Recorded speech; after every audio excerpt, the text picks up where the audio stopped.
Hello students, आज के इस वीडियो में मैं आपके लिए स्पोकन इंग्लिश का एक टॉपिक लेकर आया हूं। देखिए, आज आपको मैं लेट के विषय में बताने वाला हूं कि किस प्रकार से लेट वाले वाक्यों को आप अपने मित्रों के साथ किस प्रकार से इंग्लिश में अपने बातों को रख पाएंगे। बहुत से बच्चे, बहुत से लोग इसको अपने मतलब शेयर नहीं कर पाते हैं, अपने भावनाओं को व्यक्त नहीं कर पाते हैं किसी से।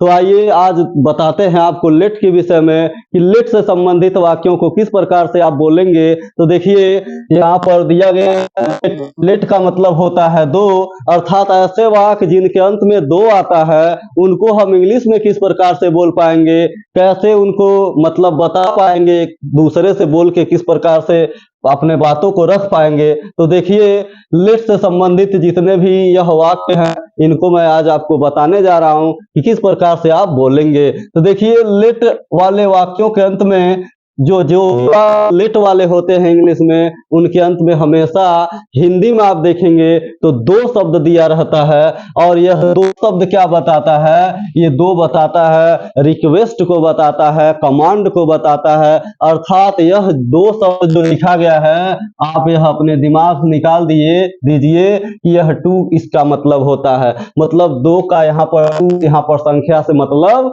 नहीं है।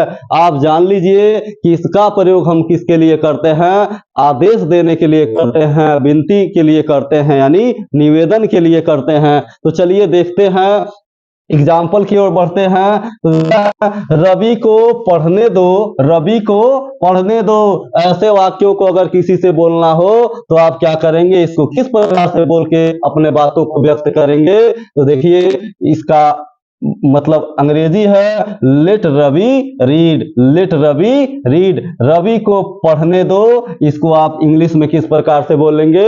Let Ravi read. तो देखिए, अगले सेंटेंस पर चलते हैं। दिया है उसे यहाँ खेलने दो, उसे यहाँ खेलने दो। तो लेट हिम प्ले हियर। यहाँ पर मैं एक बात आपको बताना चाहूंगा कि देखिए, जब लेट के बाद कोई नाउन आता है, मतलब अगर किसी का नाम आया है तो उसको हम ज्यों का त्यों लिखेंगे। लेकिन अगर लेट के साथ अगर किसी प्रोनाउन का प्रयोग आप करेंगे तो उस प्रोनाउन का हमेशा ऑब्जेक्टिव केस का प्रयोग करेंगे। तो देखिए, यहाँ पर रवि आया था। देखिए, ऐसे वाक्यों को तो पहले हम आपको बता दें कि अंत से ही शुरू करते हैं। ये जो दो आया है, इसी के लिए हम किसका प्रयोग करेंगे? लेट का प्रयोग करेंगे, इसी से हम शुरू करेंगे। लेकिन इस दो को लिखने के बाद, मतलब लेट के रूप में लिखने के बाद, जब हम वाक्य के प्रारंभ में जाएंगे तो वहां पर हमको या तो नाउन मिलेगा या तो प्रोनाउन मिलेगा। यदि किसी का नाम होगा तो उसको हम ज्यों का त्यों बोलेंगे। लेकिन अगर अगर कोई प्रोनाउन होगा तो उसको हम हमेशा लेट के साथ ऑब्जेक्टिव केस में बोलेंगे। जैसे देखिए, यहाँ पर था रवि को पढ़ने दो, तो पहले हम दो का मीनिंग लिखे, क्या? लेट। उसके बाद चले आए कहाँ? रवि के पास, तो रवि ज्यों का त्यों लिखा जाएगा। बचा क्या? पढ़ने। तो पढ़ने को लिखा गया है रीड के रूप में। मतलब क्या? अगर इस सेंटेंस को बोलना हो आपको तो कैसे बोलेंगे? रवि को पढ़ने दो तो बोलेंगे आप लेट रवि रीड। दूसरे वाक्य पे आते हैं। अब देखिए, उसे यहाँ खेलने दो, तो यहाँ तो रवि था, लेकिन देखिए यहाँ पर आया है उसे। तो पहले वाक्य को हम शुरू करेंगे लेट से, अर्थात दो को पहले लिखेंगे तो लेट से शुरू करेंगे। तो लेट लिख दिए, इसके बाद हम शुरू में जाएंगे। शुरू में क्या दिया है? उसे। तो उसे के लिए हम क्या लिखेंगे? हिम लिखेंगे। अर्थात जब भी लेट के साथ कोई प्रोनाउन आया हो तो उसका ऑब्जेक्टिव केस लिखेंगे। इसलिए इसको अपने मित्रों से आप कैसे बोलेंगे? अपने बातों को इंग्लिश में ऐसे वाक्यों को किस प्रकार से व्यक्त करेंगे? तो देखिए, इसको बोलने के लिए आपको बोलना पड़ेगा लेट हिम प्ले हियर। उसे यहाँ खेलने दो को कैसे बोलेंगे आप? Let him play here. तीसरे वाक्य पे आते हैं। तो दिया है उसे अब खाना बनाने दो, उसे अब खाना बनाने दो। तो देखिए, इसको भी शुरू करेंगे हम लेट से, तो लेट हो गया। अब चले जाएंगे शुरू में, तो शुरू में क्या आ जाएगा? उसके लिए लिखेंगे हम हर। तो क्या हो गया, लेट हर बनाने का वर्ड मीनिंग क्या लिखेंगे, कुक। बचा क्या उसके बाद, खाना। तो खाना के लिए हो जाएगा फूड। बचा क्या अब, तो अब के लिए लिखेंगे नाउ। तो इस वाक्य को बोलने के लिए क्या आप बोलेंगे, उसे अब खाना बनाने दो को इंग्लिश में कैसे कह पाएंगे आप, तो इसको कैसे कहेंगे, देखिए, let her cook food now, उसे अब खाना बनाने दो। अब देखिए ये तो सिंगल सिंगल सेंटेंस थे जो लेट पर आधारित थे। यदि लेट पर आधारित कोई अगर डबल डबल सेंटेंस आपको करना हो, किसी से बोलना हो, अपने बातों को व्यक्त करना हो, तो उसको कैसे बोल पाएंगे, आइए एग्जाम्पल को करके देखते हैं। तो यहाँ एग्जाम्पल के रूप में लिखा है अगले सेंटेंस के रूप में, यह डबल सेंटेंस के साथ है। तो देखिए दिया है जियो और जीने दो, जियो और जीने दो। तो पहले हम क्या करते हैं स्टूडेंट्स, पहले हम पहले वाक्य को पूरा करते हैं, उसके बाद सेकेंड वाले पर बढ़ते हैं। तो पहले वाक्य के रूप में यहाँ पर देखिए केवल एक एक वर्ड दिए हैं, जो वर्ब का क्या है, फर्स्ट फॉर्म है। तो देखिए यहाँ पर जियो के लिए क्या लिखा गया है, लीव। बचा क्या, और, तो और के लिए हो गया एंड। उसके बाद इस जीने दो को जैसे आप यहाँ पर कर रहे थे वैसे क्या करेंगे, लिखेंगे। तो देखिए यहाँ पर क्या है, जियो और जीने दो को बोलने के लिए आपको कैसे बोलना पड़ेगा, live and let live, live and let live, जियो और जीने दो। अगले सेंटेंस को देखते हैं। अगला सेंटेंस भी ठीक उसी प्रकार से बनेगा जैसे फर्स्ट वाले को आप बनाए हैं। तो देखिए पढ़ो और अब पढ़ने दो, पढ़ो और अब पढ़ने दो, इसको आपको बोलने के लिए क्या करेंगे, कैसे बोलेंगे। तो देखिए लिखा गया है यहाँ पर read and let read now, read and let read now.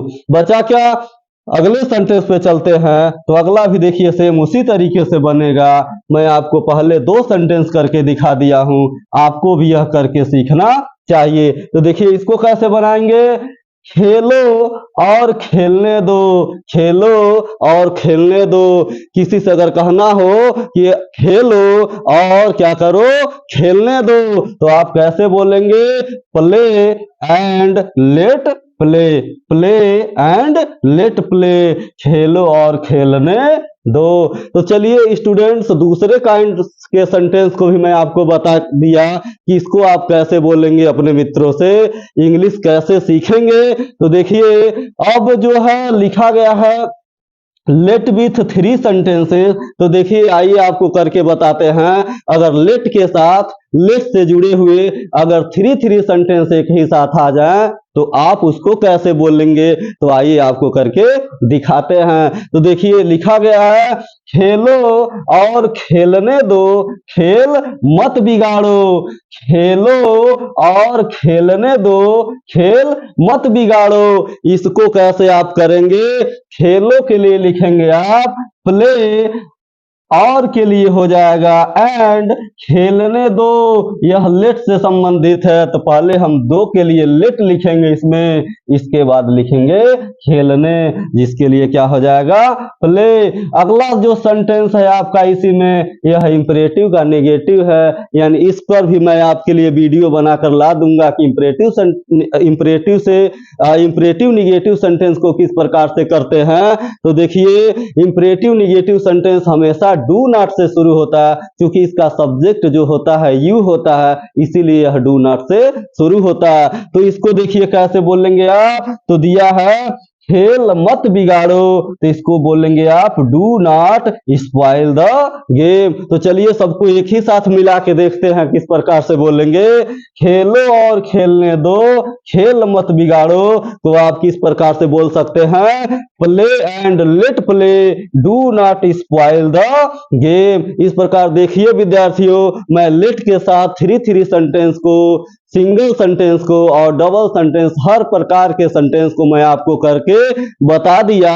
इस प्रकार से आप देखिए कि अगर इसी से संबंधित अगर कोई दूसरा भी सेंटेंस अगर आपके सामने आए तो इसको आप आसानी से कर सकते हैं। चलिए एक वाक्य मैं आपके लिए लिख रहा हूं, आपको यह बना के देखना होगा और यह कैसे बोल पाएंगे आप अपने मित्रों के साथ, ठीक है। इसको देखिए, तो यहाँ पर लिख रहा हूं मैं आपके लिए खाओ।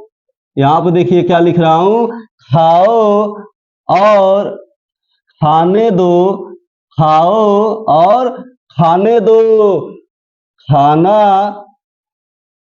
मत फेंको, खाना मत फेंको। तो इसको आप कैसे मतलब बना पाएंगे, कमेंट बॉक्स में इसको आप बना के मतलब मुझे बताइएगा। मैं देखना चाहूँगा कि आपको यह समझ में आया है कि नहीं आया है। इसलिए यह वीडियो मैं समझता हूँ आपके लिए बहुत ही उपयोगी होगा। स्पोकन इंग्लिश में आप इससे काफ़ी कुछ सीख पाएंगे और लेट के इस टॉपिक को आपको समझने में बहुत ही आसानी रहा होगा। इस प्रकार से यह मेरा वीडियो देखने के लिए थैंक्स। आपका दिन शुभ हो।